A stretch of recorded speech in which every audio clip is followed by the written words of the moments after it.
ஜின்கள். இன்னைக்கு ஜின்களை பத்தி நிறைய பேர் நிறைய விஷயங்கள் தெரிஞ்சு வச்சிருப்போம்.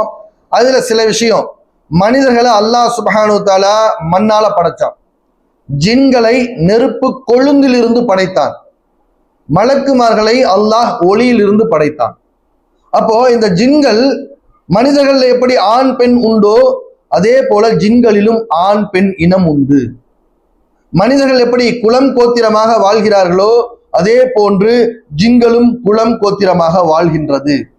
மனிதர்கள் எப்படி நிக்காஹ் முடித்து, அதாவது திருமணம் முடித்து குழந்தைகளை பெற்றுக்கொண்டு சந்ததிகளை பெருக்குதோ அதே போன்று ஜின்களிலும் திருமணம் செய்து குழந்தைகளை, தன்னுடைய சந்ததிகளை பெருக்கிக் கொள்ளக்கூடியதா இருக்குது.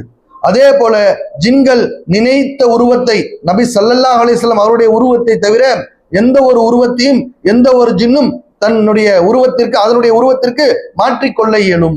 அதே போல உலகத்தினுடைய எந்த மூளைக்கும் ஒரு ஜின் சொற்ப வினாடிகள் என்ன பண்ண முடியும், ஒரு இடத்துல இன்னொரு இடத்துக்கு போயிட முடியும். அப்ப ஜின்களுக்கு நிறைய ஆற்றல்களை அல்லாஹ் சுப்ஹானஹு தஆலா கொடுத்திருக்கிறான்.